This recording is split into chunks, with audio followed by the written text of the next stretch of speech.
All right, test, test. Can everyone hear me? Coming to you live from Washington, D.C. All right, we are so glad to be here. Thank you to all who have joined. I'm going to get started here in just a second, but first, just some quick introductions. I am Betsy Shirley, and I am the editor-in-chief of Sojourners. Two things to note quickly. We are going to try to leave a little time at the end for questions. So for those of you who are attendees and you've got a question you want to ask, you'll need to look in Zoom. There's a Q&A button. You can use that to submit questions. My colleague, Rosemarie Berger, is going to be looking through those questions, finding a couple that we will try to answer at the end. And if you ask a question, we don't get to it, do not despair. We as editors really love hearing what questions people are asking, and so that will inform our future coverage. So we'll do our best, but I know we've got a lot of great ground to cover here today. Second, after our webinar, we will be sharing out a link to a recording of this session, and wanted to make sure you guys know that I'll also have some additional resources, including things to read, ways to get involved from many of our panelists, and other things we're doing at Sojourners. So be sure to stay tuned for that in your inboxes. Without further ado, let's get rolling. On behalf of all of us at Sojourners, I'm so grateful for everyone joining today, for the attendees who've made time, for the panelists who made sure to be here, and for all the staff who have helped kind of make this event possible. Anyone who's run a webinar knows it takes a village, so thank you. All right, if you're like us, you have heard Christian nationalism, Christian nationalism, Christian nationalism a lot in the past few years. You've probably seen some of the polling that suggests that a large and probably surprising number of people ascribe to some of these ideas. You've seen politicians voice some of these ideas and maybe even heard a friend or a family member share some of it. And that distresses you like it distresses us. And what brings us here to this particular webinar is our shared desire as people of faith to be a part of the people who are working to end it. And that's what we're really going to try to focus on today. What are the ways we as people of faith can help be a part of this movement to turn the tide against the strategy, social movement, ideology that misuses our scriptures and symbols in the service of an anti-Christian agenda? And we want to know, what are the strategies? What are the tactics that we can be involved? I have had the pleasure of getting to know all of these panelists a little bit before, and I can assure you it's going to be a great conversation. I also want to extend a big thanks to the Henry Luce Foundation for their generous support, which has made possible much of our coverage on race, religion, and democracy, including our special issue and this webinar. To our panelists, as some of you have noted, we had a last-minute change in our lineup. Bishop William Barber regrets he was unable to join us, but we are, and that was due to a funeral. So we're really glad he can be with his people. And we are extremely grateful to have Barber's close colleague and friend, Jonathan Wilson-Hartgrove, joining us. Thank you, Jonathan. For those of you who don't know Jonathan, Jonathan Wilson-Hartgrove is the Assistant Director for Partnerships at the Yale Center for Public Theology and Public Policy. He is a preacher, an author, and a community cultivator, and the author of many books, including most recently, White Poverty: How Exposing Myths About Race and Class Can Reconstruct American Democracy, which he co-authored with Reverend William Barber. Jonathan's efforts to counter Christian nationalism include his leadership on the Poor People's Campaign and through Repairs of the Breach, a moral movement that aims to reclaim the language of morality from religious extremists and instead declare that the concerns of our faith traditions and how our society treats people, that the concerns of our faith traditions are how our society treats people impacted by systemic oppression. He lives with his family in Durham, North Carolina.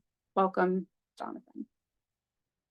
Also joining us today is Reverend Caleb E. Campbell, who is the lead pastor at Desert Springs Bible Church, a non-denominational congregation in Phoenix, Arizona, where he's worked since 2006.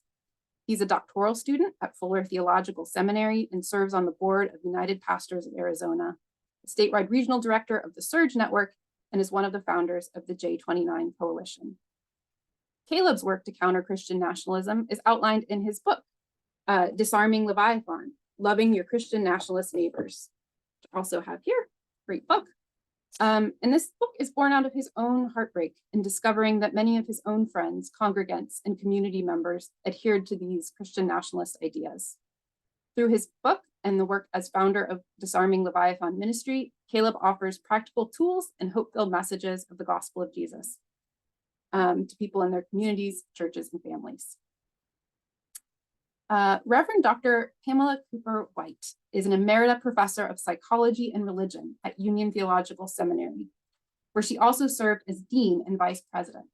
She is a recently retired Episcopal priest who served 8 years as assisting priest at the Cathedral of St. John the Divine in New York City. Pam's work to counter Christian nationalism includes her most recent book, The Psychology of Christian Nationalism. One moment, great book here, which was awarded a gold medal from the independent publishers.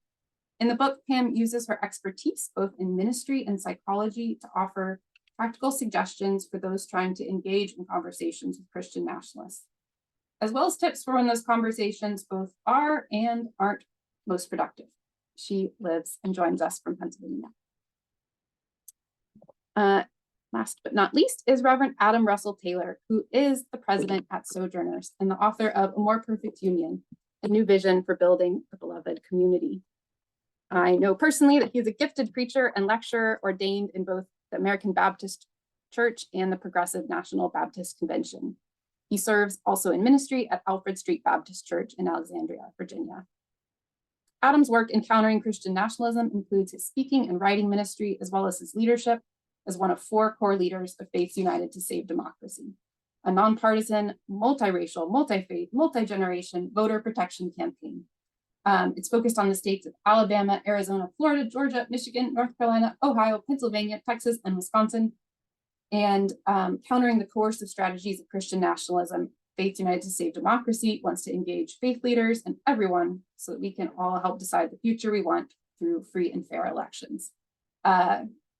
We won't do a virtual round of applause, but we are so glad to have all of you. And let's dive in with those great introductions. We really want our conversation today to focus on solutions and alternatives. But we also know it's important to kind of define what are we actually talking about when we say Christian nationalism. So I'm going to start with a quick lightning round. And I'm going to ask each of the panelists, when you talk about defeating Christian nationalism, what is it you actually want to defeat? And what's the alternate vision you have? So, in defeating Christian nationalism, I want to dismantle, fill in the blank, and instead build a world where X. And if I could turn it to you first, Adam, and let others popcorn in. Thanks, Betsy. First, I just want to thank you and Julie and our entire editorial team for the special issue on countering Christian nationalism, and also just echo the thanks to the Luce Foundation and to the other panelists.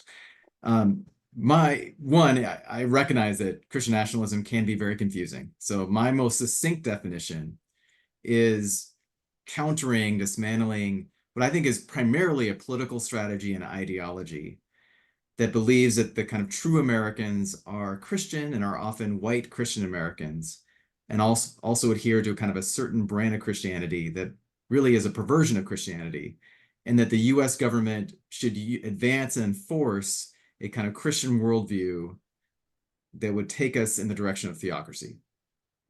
But I'd like to replace it with a commitment to a truly just, inclusive democracy that really embraces our religious pluralism as a strength. Because I actually think that our commitment to religious liberty has helped to strengthen the church and the cause of Christianity, if you will, not weaken it. Perfect. Thank you, Adam. Pam, could I have you go next? Well, thank you for saying everything that I've been thinking anyway.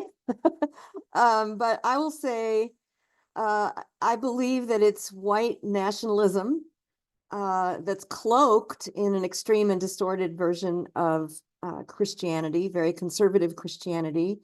It's also white masculine supremacy. And so it's really a fanatical, radical departure from the teachings of Jesus, and also from any faithful reading of either the Hebrew Bible or the New Testament, and it's dangerously anti-democratic. So what I'd like to see is among Christians, I'd like to see us return to the gospel, which is actually so often ignored in the preaching by Christian nationalist preachers. They jump right from a wrathful God that they cherry pick out of the Hebrew Bible and jump right to the apocalypse. And they don't actually engage Jesus's teachings of love and mercy and justice. And for the pluralistic society that we live in, I would like to see us, those of us who are Christians, live out a gospel teaching that God loves everyone, period. Thank you so much. Jonathan, turn to you. Well, let me just make this quite personal in terms of my definition. What both Adam and Pam have said, I would completely affirm. This is a political movement with political aims that decided to use faith in order to achieve a kind of dominance that's both political and cultural. But I want to say, from my own place, where I come from in the mountains of North Carolina, Appalachia, as much of the rest of the country knows it, that the folks who organized the current iteration of this targeted communities like mine. So this is personal for me. They came after my grannies. They came after their faith. What I want to claim instead is what my grannies were trying to pass on to me, which is a love of Jesus, a love of the Bible, a love of people that brings us together. And they like Adam. I'm a Baptist preacher because I grew up in a Baptist church, and they taught us the separation of church and state, which I think is actually essential to this American experiment in democracy. And we can talk more about it. But anyway, that's why it's personal for me. And Caleb, what are you trying to dismantle, and what do you want to see instead? Yeah, love what everyone's saying so far. And I'm not a Baptist minister. I'm non-denominational, which is Baptist with alcohol and dancing. So I feel some solidarity and camaraderie. So I view this through a missiological lens. I'm a local church pastor surrounded by Christian nationalists. So thinking in terms of being on mission, so missiological or missionary. I know there's some negative connotations, but I use it in the positive sense. I view American Christian nationalism as it's currently expressed as three things, one of which has already been said, which is a political ideology that argues that Christians, however defined, should be in charge of the state to protect and propagate their way of being in the world, which takes on many forms, but that's at its root the political ideology. And in its place, I'd like to see a cruciform patriotism, a love for one's country, people that's cross-centered. Philippians chapter 2, taking on the form of a servant, not the power of the sword, but the power of the cross lived out in the political sphere. It's also a tribal identity. It is a way to refer to an identifiable people group that have taboos, origin story, hopes, dreams, fears, food, music, lingo, rhetoric, insider language, outsider language. So it's a way to refer to a people group. And in its place, I'd like to see a Christ-centered identity that's part of the transnational, socioeconomically diverse, multi-ethnic kingdom of God. And then finally, it's a spiritual idolatry. It is a form of empire worship and syncretism, which syncs up aspects of Americana with aspects of the Christian tradition. And in its place, in the place of spiritual idolatry, I would hope to see rightly ordered loves, to use C.S. Lewis, the idea that we do love our country, but not more so than we love our God and our King. And so that helps rightly order our priorities and our affections. Thank you. Thanks to all the panelists too for these great ways of trying to say, okay, here's the topic we're looking at today. When I hear those definitions, and when I hear someone talk about Christian nationalism, I immediately think of the problem looming out there. And all of a sudden in my mind is all the data I've seen in polls, the laws being made, that friend who posts that angry meme on Instagram. And one of the things that really struck me as I got to know each of you and also read through what you've written about Christian nationalism is you all talk about the importance of doing inner work before we try to be a part of the solution. And that surprised me because I was kind of ready to walk out there and let's get busy and go. And everybody says, hey, hold up. You got to do some self-work first. So I'm curious, for each of you, what does that inner work look like, and why is it critical when there's this really big and important problem that's hurting folks? Well, I'll take this occasion to say just quickly that it's important to me because I'm a disciple of Jesus who learned a lot about following Jesus from Jim Lawson. And that's a way of saying that this is not the first version of Christian nationalism we've dealt with. I'm also from the South. And Jim was one of the great teachers of nonviolence in this Southern freedom movement that, of course, faced the Christian nationalism that used Christianity to justify Jim Crow, segregation, all that the civil rights movement was trying to challenge and bring down. And one of the things I learned both from him and from the folks that he had taught in Nashville in 59 and 60 and who became such central leaders in the Student Nonviolent Coordinating Committee and in really the the front lines of the nonviolence movement in the 1960s was that you don't bring down something that has created a whole culture in order to prop up particular systems and arrangements of power without seeing the humanity of everyone who has been shaped and touched by that system. And so, those folks who knew Jim in Nashville, they never forgot the story about when he was leading a picket line, when they were still trying to figure out, how they were going to challenge segregation. He was leading a picket line outside on the sidewalk in Nashville, and a guy pulled up on a motorcycle and got off and spit in his face. And everybody, had been learning nonviolence from this guy, so they wanted to know, what's he going to do? Somebody just spit in his face. And he looked at this man, this white man who had gotten off his motorcycle, and he said, "Do you happen to have a handkerchief?" And they were shocked that the guy reached in his pocket and handed him his handkerchief, and he wiped the man's spit off his face and handed it back to him on his handkerchief, and then looked at him and said, "What kind of motorcycle is that you drive?" And I just think, that's an example of why the inner work matters, to be able to maintain the sense that this is another human being, even when he's coming at me with all of this vitriol, even when he's spitting in my face, here's another human being I want to connect to with him on that level. That's what I learned from Jim, and I think is so essential to any movement that's going to challenge a system that has a whole cultural framework that's backing it up. That's a brilliant example. I love it. And from my psychoanalytic viewpoint, where I think a lot about the unconscious, it's not just Christian nationalist adherents who are unconscious about things. We're unconscious about things too. And so one of the things that we learn in psychoanalysis is that we're all prone unconsciously to split things into good versus evil in a very divided way. And that we want to be the innocent ones, we want to be the good ones, we want to be the pure ones. And so that means we're projecting all the bad stuff on whatever other group or person that we disagree with. So we need to acknowledge that we have evil thoughts and intentions inside of ourselves as well.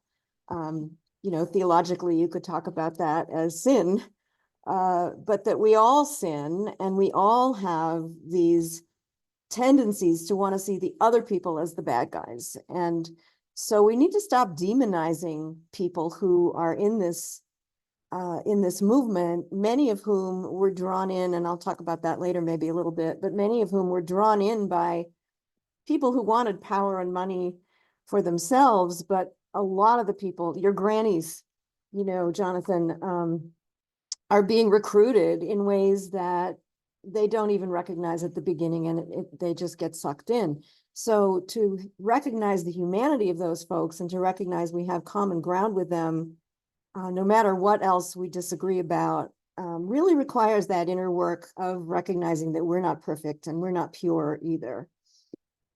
Great. Oh, sorry, Adam, can I feel free to hop a quick thing, and then I'm going to turn it to Caleb for a question. Okay. Well, I just want to emphasize one point, which is that Christian nationalism really is much more of a continuum. It is not a binary. And I think that's important because we have to recognize that it's a part of the DNA of our country in many respects. It's kind of, we've all drunk some of the Kool-Aid. And I certainly try to follow the words of Jesus that we shouldn't simply point out the plank in someone else's eye without really looking, or sorry, the speck of someone else's eye and not looking at the plank in our own. So for example, nearly half, according to Pew, of Americans believe that the US is a Christian nation, and nearly half believe that the United States is a chosen nation. And those are two core beliefs that are kind of woven into the kind of ethos and the historical misunderstanding, in my opinion, of the country. And those become on-ramps to a more extreme version of Christian nationalism that we described earlier. So I think I'm sharing that in one because I think we need to have more empathy for many Americans that are swayed by many of these beliefs. And we really need to look at the ways in which we've also been drinking some of the Kool-Aid, sometimes consciously, sometimes unconsciously, and really try to be careful about, not reinforcing or propagating some of the more subtle versions of this that has seeped into not just, white evangelical churches, but mainline churches and Catholic churches and in so many other parts of the body of Christ. Thank you. Thank you. So empathy, you don't bring down systems without seeing the humanity of all who've been shaped by them, thinking through how we ourselves are part of this. We've all drunk in the Kool-Aid, as you've said. Great, great stuff. Caleb, in your book, you have this wonderful story of how when you started to try to talk to folks in your community who held Christian nationalist beliefs, you were filled up, and I know all of us have felt this way. You had that righteous indignation and you knew, man, this is wrong. I need to talk to them. I'm going to be the one to help set it straight. You thought if you could just make passionate arguments from the Bible, they'd see the error of their ways and repent, and hallelujah, problem solved.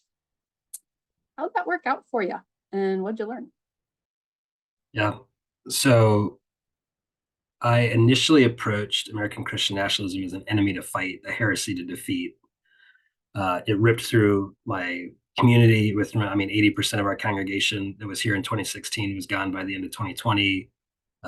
Friendships that are just really either frayed or completely broken. So I hate this thing. Right?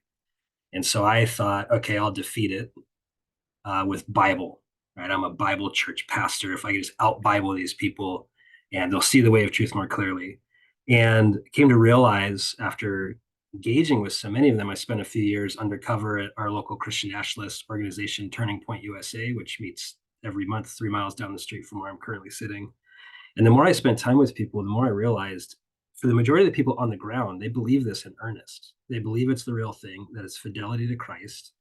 I've met people who have become Christians at these events. And so their entire discipleship structure has been under this movement that presents like 85% like good stuff. It's the 10 to 15% that's the poison, right? Like it's not presenting itself as evil, which is how evil always presents, as the angel of light, as a good thing with a slight corruption.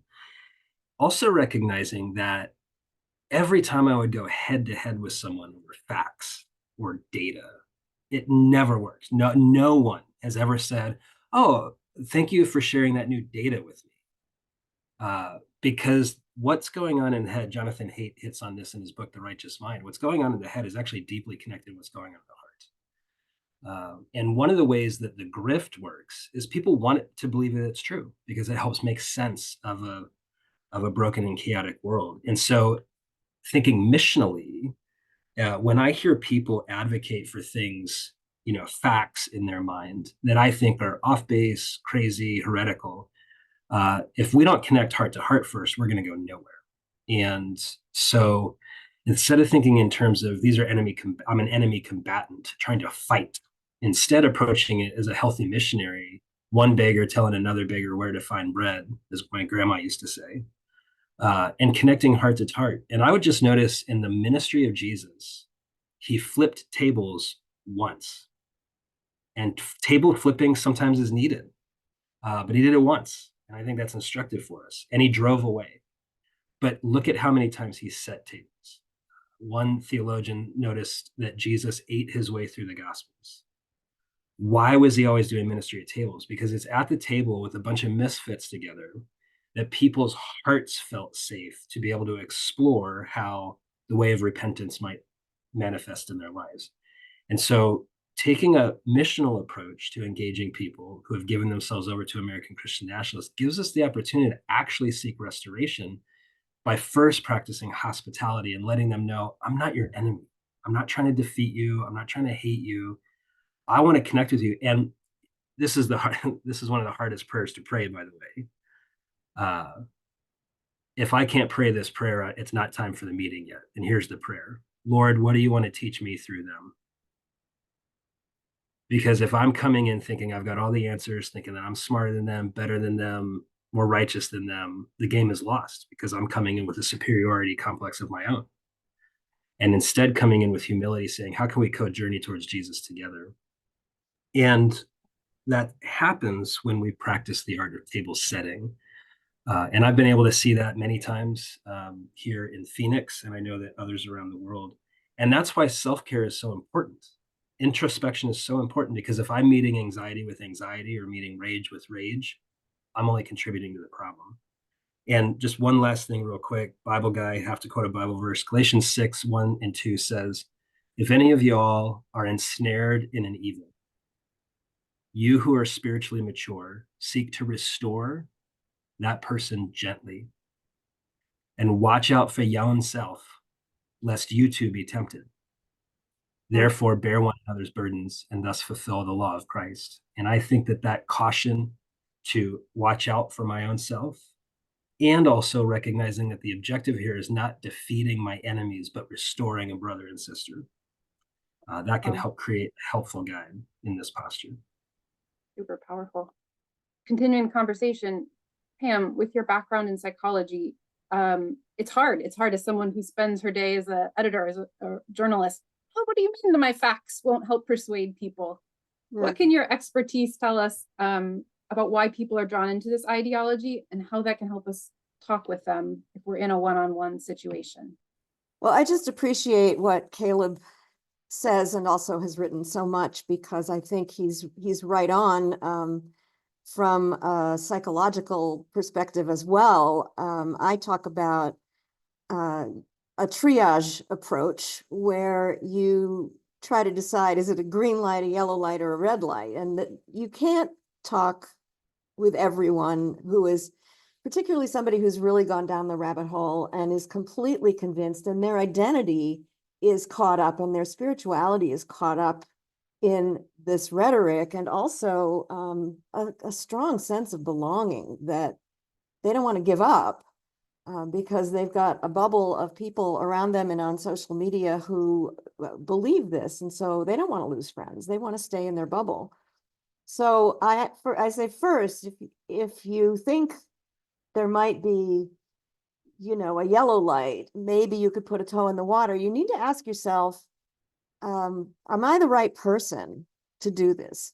I actually think, Caleb, you're better positioned where you are because you're part of a community that has largely embraced Christian nationalism in ways that my community in the Episcopal Church and around Lutherans, there are Christian nationalist adherents in mainline churches too, but it's not as overwhelming, like 80% of evangelicals self-identified agree with these things.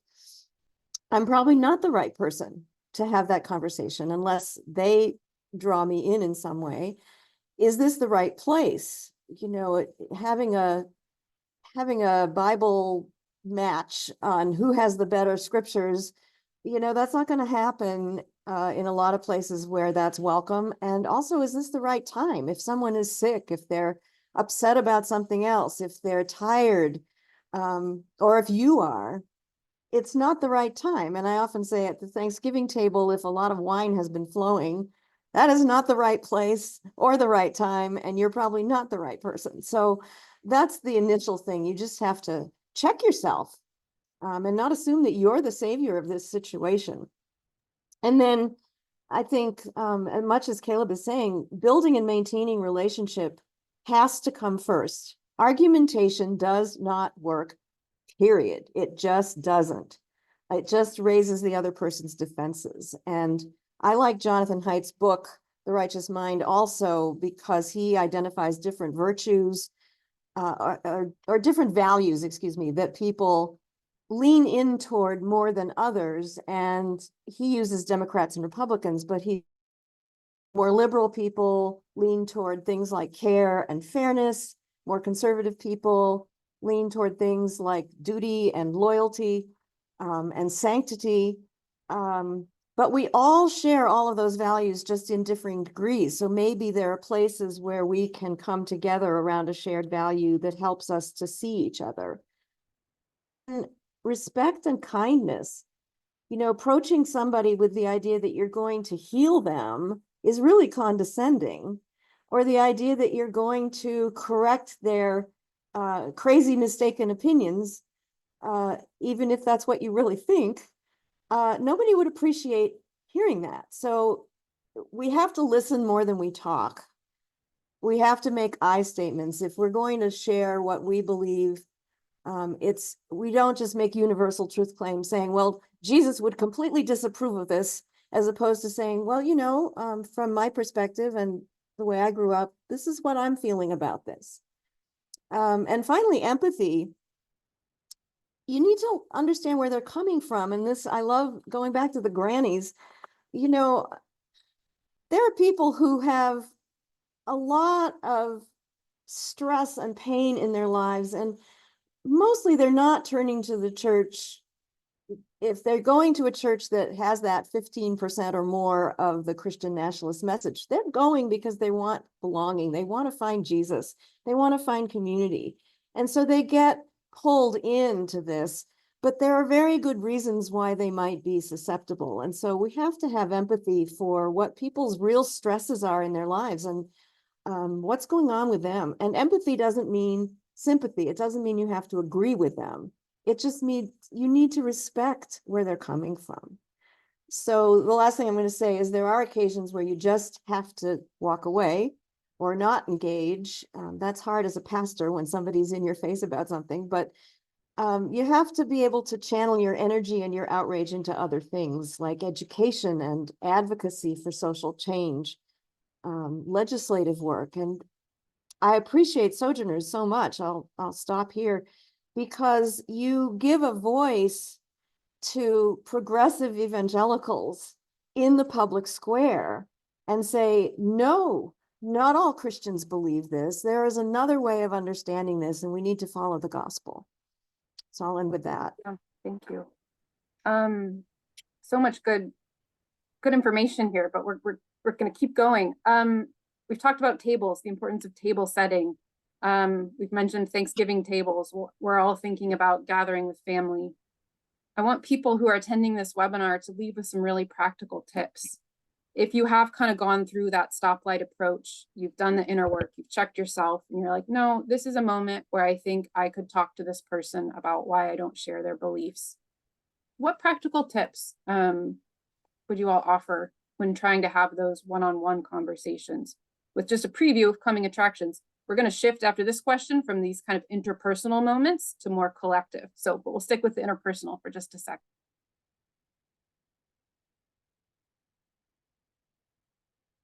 Well, I think I've kind of said what you have offered. Great tips. Yeah. Listening, respect, empathy.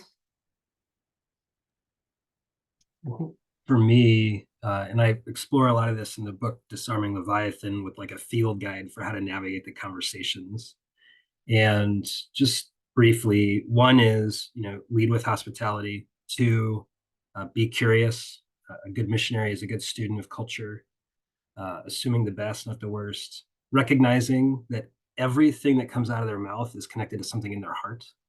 So even when I fundamentally disagree, if we can connect heart to heart, as Dr. Cooper White said, on shared values, a lot of the disagreements are not about the values. It's about the way in which we want to achieve those values or those desired ends. And so connecting heart to heart on shared values is a way to show I'm not your enemy. Practically, this can be done like this. I live in Phoenix. Border security is a huge topic of conversation.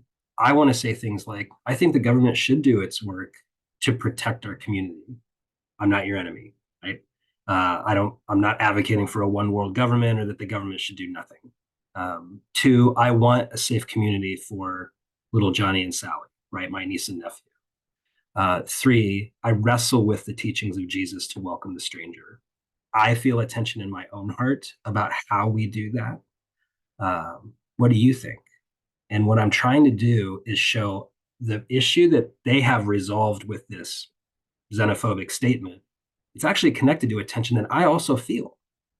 And what I'm inviting them to do is reconsider how Jesus might want to speak to that thing, but affirm the value by saying things like, I love that you love our community so much that you would care about this issue. I respect that in you. But I feel a tension about how to handle or how to hold in tension these two values, the desire for security, the desire to follow the way of Jesus. Can you help me understand how you've resolved that tension? And then again, we're just trying to dialogue based on shared values that are held in tension. So I think that's a real practical, tactical way to do that. Yeah, I want to say I deeply appreciate what you're saying about the heart connection, and just to maybe bridge this conversation with the one that Betsy's taken us towards. I know from I'm not myself a great organizer, but I work with a lot of organizers, and I know from the organizer world that what you're talking about is essentially organizing. Like, one of the basic trainings in organizing is a one-on-one meeting. What do you do in a one-on-one meeting? You listen to the other person to understand what they care about, and then you talk about what you care about and how those things connect. And that's how you organize. That's how you build churches. That's how you plant churches. It's how you also organize communities. So in so many ways, I think this kind of way of engaging people on the interpersonal level is about building a new culture. And in so many ways, I think the thing that's most needed in terms of the language we've used, I think, here is combating Christian nationalism. I think the thing that will actually stop its influence most effectively is building another culture for people to be part of in the places where there's very little else available. Oof. How do we build that culture? That's my question. Yeah. We can let the rhetorical question hang for a moment. All right, so you bridged it beautifully. Thank you, Jonathan. And also, you know, we've been setting up, like, let's talk interpersonally. How do you deal with Christian nationalism when it shows up in the person in front of you? And also then we recognize there's a whole movement here. It's organized, it's funded, and we seek to counter that as well. And but as you so nicely pointed out, they're deeply connected. They're all working together. So we know that when some people fall prey to these ideas or are attracted to them for the reasons we talked about, they feel like their religion, their way of life is under threat. There's an anxiety there that's driving them. And then we also know that authoritarian leaders then take advantage of these anxieties and promise themselves as political power that can save. In this kind of movement work you're talking about, Jonathan and Adam, that I know you're really involved with, how do these campaigns kind of deal with those different levels of work? You are trying to persuade the people who believe in this, and yet you're also trying to target the political manipulators who are using this ideology and those who believe it for their own gain. Can you walk me through kind of what that looks like in movement work or campaigns? I'm happy to start. I mean, I think one of the things we have to emphasize, which we did to some extent already, is that first and foremost, I really see Christian nationalism as a political ideology. And by framing it that way or identifying it that way, you can really try to counteract and dismantle the ideology while still showing care for and kind of loving those that are being influenced by that ideology. It also kind of strips Christian nationalism of its religious legitimacy. It is a heresy. It is a form of idolatry. And that certainly can be hard to hear for some of the people that are adherents. But I think for some of the sympathizers or some that are accommodating Christian nationalism, you can sway them by really helping to strip it of its religious, credibility. So that's kind of one piece. Another piece is that one of my favorite theologians, who's also a mystic, is Howard Thurman, and he described in the famous book Jesus and the Disinherited that there are 3 hounds of hell that track the disinherited, which are fear, hatred, and hypocrisy. And the kind of entrepreneurs, the political leaders that are using Christian nationalism as a political strategy are stoking fear, hatred, and hypocrisy, often in combination with each other.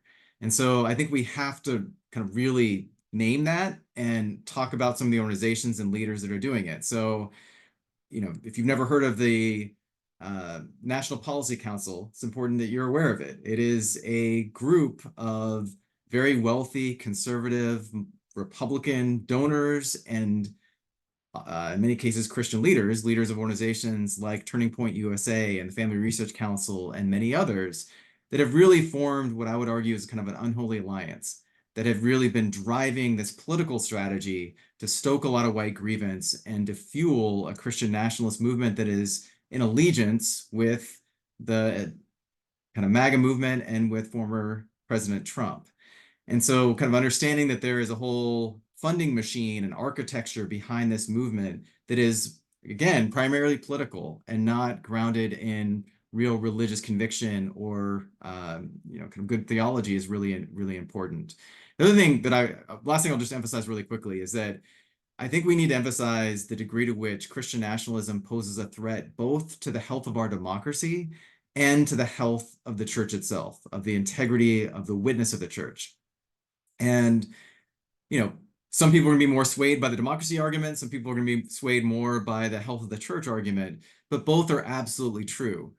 Part of the reason why so many younger Christians in particular have left the church is because they are seeing so much hypocrisy in the church and the ways in which many Christian leaders have kind of latched themselves on to one political party and now one political candidate. And that has led to a huge degree of disillusionment and disaffection from the church. And so, we have to say it really clearly. Therefore, Christian nationalism is an enemy to evangelism itself. And so for Christians, particularly evangelicals that really care about spreading the good news and the love of Christ, then the ways in which we're flirting with or being seduced by Christian nationalism becomes an enemy to the very cause of the Great Commission. And then with the democracy, we know that those who adhere to Christian nationalist beliefs are the most likely, or certainly more likely, to support authoritarian leaders, to support political violence and election conspiracies. And so again, we need to make that case that there's so many ways in which those who are adherents to Christian nationalism are actually supporting anti-democratic efforts in our country. And I can talk in a little while about the kind of Face United to Save Democracy campaign that you referenced earlier. Adam mentioned the Council for National Policy, and I really do think it's helpful if people have begun to see that Christian nationalism is a problem. It is helpful to see where it comes from and just how much energy has gone into building a sort of cultural framework in which this makes sense. I've spent a lot of time this year showing this film called Bad Faith to communities and talking to folks about it. That film is largely based on a book by a woman named Ann Nelson, and Ann has probably done more than anyone to actually report on what the Council for National Policy does. So I just add that as a footnote. Her book is called Shadow Network, and the film is called Bad Faith. I think both are helpful. Again, if you're already sort of seeing this as a problem, it certainly helps to frame what are the organizations and institutions that are sort of making this so prevalent. One of Anne's phrases I think is helpful. She says that these organizations work to create a wraparound culture in communities where the same messages get repeated over and over again to the point where they begin to seem almost like common sense because everybody says them. They're on the radio. Your preacher says them, that kind of thing. And I would just say, like, from where I come from, that was helpful for me, even in terms of what we were talking about earlier, maintaining a sense of the humanity of people who've embraced this. I mean, there's something deeply human about just, having some shared sense of the world and what's going on with your neighbors and not, questioning every piece of that every day.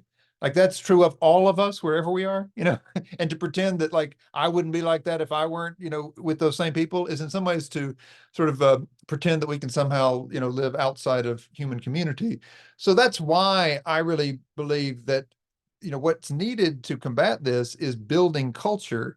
And what that looks like is going to places where these organizations have invested a lot in building institutions and investing in those institutions, investing in creating community in those spaces for people.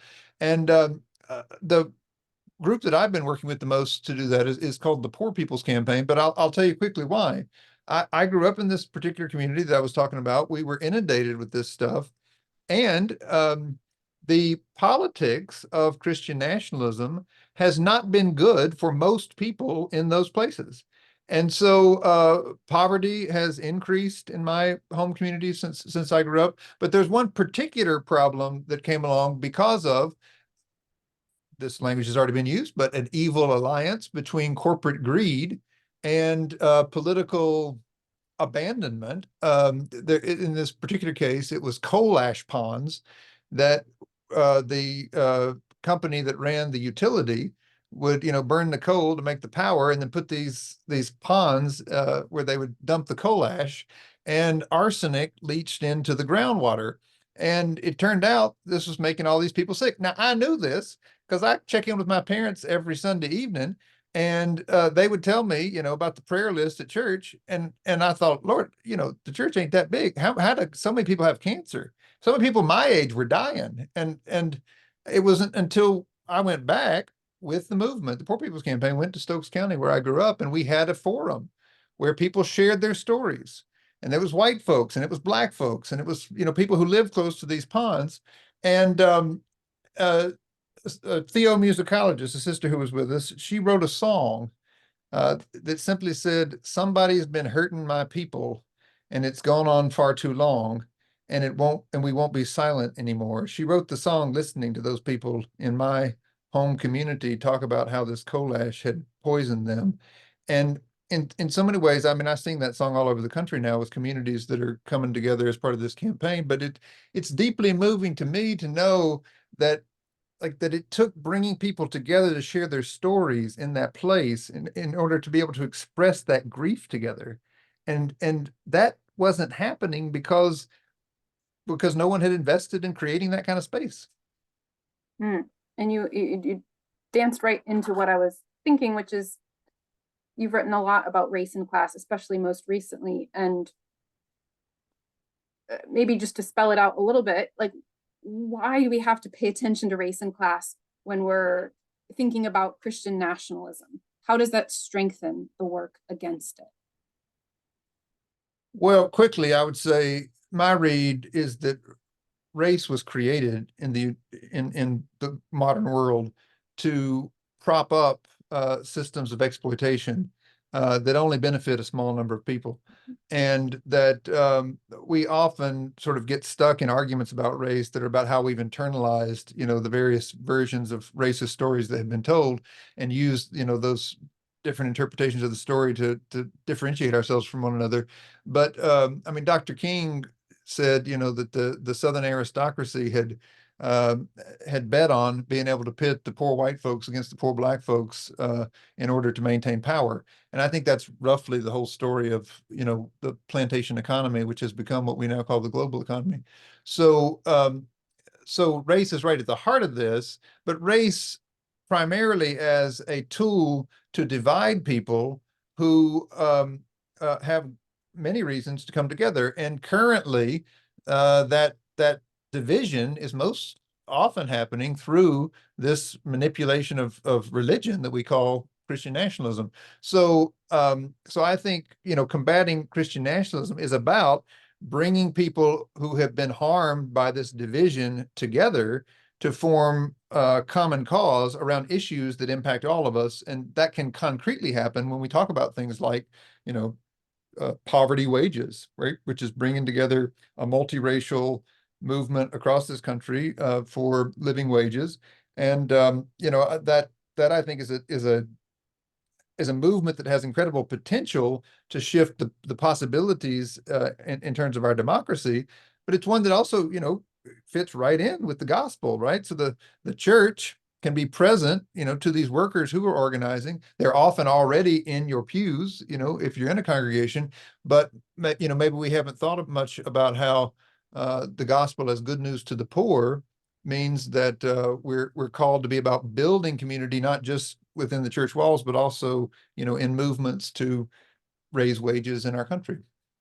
I want to just say a couple of things real quickly too, that it's also masculinist supremacy, and that the divide and conquer has also worked in that respect. And I think some of the political operatives who have really used Christian nationalism and used the cloak of Christianity are also exploiting the notion in evangelical theology of headship of men. And so men who feel disenfranchised or feel like traditions are changing under their feet and their identity their masculinity has been threatened by the social changes that are happening, also latch onto this movement because they see it as a place with a really hierarchical structure in which they can see themselves above some others who happen to be women and LGBTQ persons. And you get white masculinism, then you have white supremacy and patriarchal authority wedded together. But when you talk about the wage issue, that's very definitely a gendered issue as well. Absolutely. Awesome. Can I just say one other quick thing sure. that I think is really important for this whole conversation, particularly in the context of Christian nationalism being a threat to democracy itself? I think there are, well, two things. One is I think we have to, really name that certainly former President Trump, but many other politicians were able to exploit a lot of the anxiety and fear that was building up after President Obama was elected the first Black president of this country. And then going into the 2016 election, it was not coincidental, in my opinion, that Trump came into office just around the same time the Census Bureau was broadcasting, based on their own data, that within about 30 years, America would become a country in which white Americans would become the minority and people of color would be the majority. Now, from my kind of Christian ethic and my effort to follow Jesus, that is a moment of celebration and something to be embraced and being proud of. But many were convinced that that is actually something to be feared. And for many adherents to Christian nationalism, and actually that moment is kind of where we saw this resurgence of the kind of latest iteration of Christian nationalism that we're still facing today. But for many of them, I think they made the calculation that they needed someone who is going to be a strong man, who's going to be a warrior that is willing to break and bend the rules of our democracy in order to maintain their power, in order to protect their interests. And so there's a way in which many of them have directly decided that the kind of support for our liberal democracy is not something that they are going to continue to embrace. And that's part of the reason why it's so dangerous in this particular moment. And so, this is kind of a clear moment where I do think we need that prophetic truth-telling, while we're also committed to the kind of pastoral approaches, particularly in an interpersonal way, that is going to help to also, love on and kind of build relationships with those that are influenced by this ideology. Yeah, they're not mutually exclusive at all. Building on that first question from the participants, and thank you to all who submitted questions. So many great questions to choose from. And I love the honesty of this question, and it's something I'm sure we've all thought. Okay, this person says, I'm from Canada, a believer in Christ. It's here on nascent form and will grow. My question is, why? Why should we try to restore Christian nationalists? Why not leave them to their beliefs? Why is it our job? It sounds so exhausting to try. Well, one quick reason is because the agenda that comes out of dominionism, which is the theological basis for a lot of Christian nationalism, is the agenda is dominion over all aspects of life, the Seven Mountain Mandate. And so these are folks who don't just want to be equal in power with other people, they want to control everyone. And so they're motivated to take over. And the movement's not going to go away, regardless of who's elected in the United States or in Canada, because the apocalyptic thinking that goes along with this is that they need to do this as a mandate from Christ to bring about the second coming. So that's a powerful theological thread through all of this, and it's about domination. But it's a just adding on that really quickly that, Sojourners is a nonpartisan organization. And I've really been inspired by a quote by Dr. King, who said that the church at its best is called not to be the master or the servant of the state, but to be the conscience of the state. And so, one, I believe in the importance of the role of the church in being that conscience. It certainly played that role in the civil rights movement and led to major transformation. But I also really, as I said earlier, do care about the health of the church. And I want to see that health, grow stronger, not grow weaker. And so I really think that Christian nationalism is really undermining the credibility of the church itself, the witness of the church, if you will. And so I think that is another reason that for those of us that are Christian should really care about this entire conversation. And oh, sorry, go ahead, Jonathan. And one. No, good. Let's get to another question. Okay, we had so many great questions coming in. This question from a couple conversations in chatter in the question section, especially wanting to understand who is doing this work of persuading nationalists and these people with these and who is not, especially recognizing there are people who are so deeply impacted, whether they themselves are queer, folks of color, folks who are really feeling the brunt of these policies. How do we determine, hey, who is maybe called into that more relational work and who is participating in other ways, or who are we just saying, hey, we're here to stand with you and help ensure you're safe? Maybe I'll do that. So I'm on the ground. I get to go to these rallies because I'm me. So I'm a white, middle-aged, middle-class, evangelical dude. So they don't target me. In the same way that most healthy missionaries I know will say, some of us are called to go, but all of us are called to pray.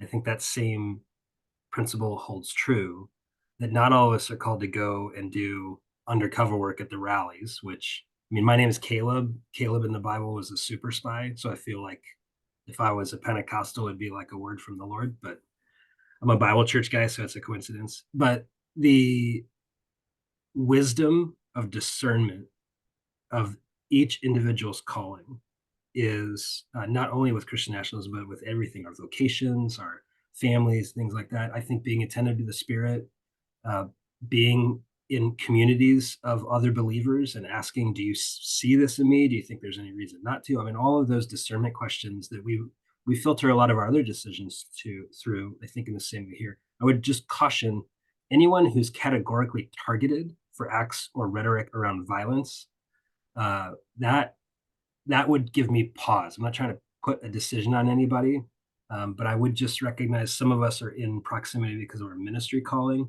Some of us are in proximity because of our familial structures.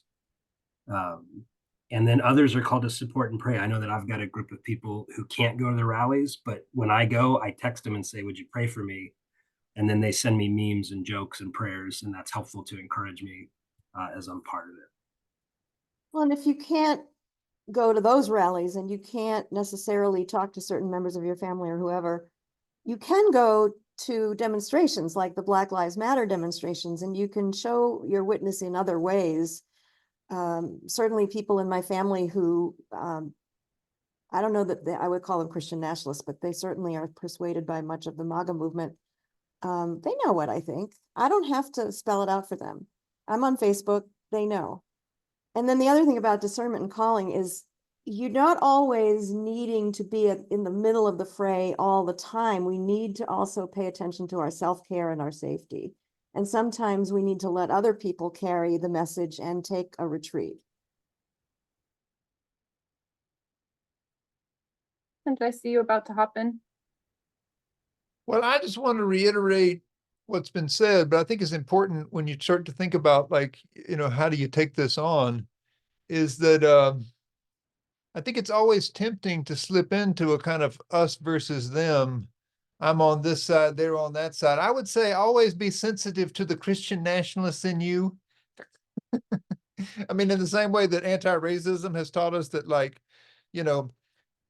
racism has shaped everyone's imagination. I mean, I pastor in a predominantly Black church, and Black folks have to wrestle with racism that they've internalized, right? This is real for all of us. In the same way, I mean, if we take it that in so many ways, Christian nationalism was an attempt to use religion to organize people when explicit racism no longer worked for that purpose. I think it's also worth, considering that in whatever context you're in, like the desire to have power, use that power to impose your view on other people, that's deeply human temptation, always there for all of us. So, we all need to work on it wherever we are. We just got out of time here. Last question here real quick. We've talked a lot about the world we don't want to build. We've also talked about the importance of our faith in shaping this world. What's the difference there between active Christian participation in society and these theocratic movements of Christian nationalism? What's the difference? Well, I'll give a quick answer because I teach at a Center for Public Theology, so we talk about this all the time. It's one thing to have a vision of Christianity that you want to impose on everybody. It's another thing to root yourself in your faith and in the best that faith has to offer, try to find other people who, because of their traditions, share a desire for the common good, for justice, for mercy, for love and public life, and work with anybody who shares those things to build a world that's best for all of us. I mean, that's essentially what I would say. The gospel calls for pluralism. Yeah. And just building on that really quickly, I think it's really important to emphasize that any faith that has been imposed or coerced is not an authentic faith. That is not the way of Jesus. So as a Christian, I don't want the state to be imposing or coercing people to believe a certain thing. And I think that the First Amendment, which, I really see as a sacred part of our constitutional democracy, really enabled the flourishing of all faiths in this country, including the Christian faith. And so protecting people's religious liberty really is an imperative. The other thing I just invite everyone into is this is the time where we have to really recognize that our democracy is not a given, it's fragile. And we have to play the role of defending it so we can transform it. And I'll just kind of offer a little altar call. I'm a Baptist, so I believe in altar calls. But, we mentioned the Face United States Democracy campaign, and you can learn more about it at turnoutsunday.com, all one word. And we've now recruited almost 1,000 faith leaders, not just Christians, but also rabbis and imams and others to serve as what we call poll chaplains or peacekeepers at some of the most vulnerable polling sites around the country, including in Caleb's state of Arizona, which is also my old home state.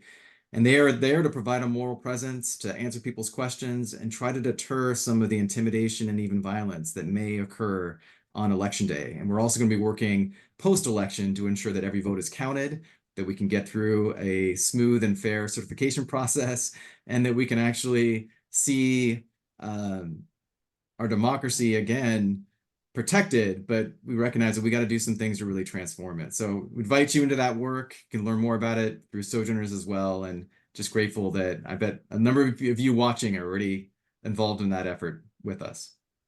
Yeah, Which is a and perfect. I would just end with there's two different powers at work, and every follower of Jesus has to pick a path. It's the power of the cross or the power of the sword. The church is called to take up the cross. American Christian nationalism advocates for cultural change at the tip of a sword. And this is a problem that's been going on since Peter drew his sword in Gethsemane. And this is just a new manifestation of the same old question: where is the real power?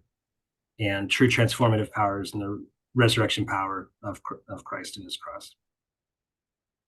Pulling out the visual aid, incredible. After this concludes, you guys will get a link to this whole recording if you want to go back, listen. You will also get a link to resources. We recognize this conversation, we could keep going. There's so much else to discuss, so many other people to bring in. Each of the panelists has offered their, in addition to their own books, ways to get involved, resources they recommend that you will get, along with plenty of resources from us at Sojourners. We'll also include some information if you're like, hey, cool, that magazine sounds neat, and you're not a subscriber, we'll be sure to include some information about that. And yes, we're planning for that to go out Friday. So don't worry if you don't see it tomorrow. We will send it out. It takes a while for everything to buffer and all that good stuff. Again, a huge thank you to everyone who made this possible, especially our panelists for their great conversation and insight, and your work in so many different ways to counter Christian nationalism and build something much better in its place. I think that is all. Again, thank you to all who joined. We had, I think, more than 600 folks listening in, which is incredible, and can't wait to hear what people do with these resources. Thanks to you all. Thank you.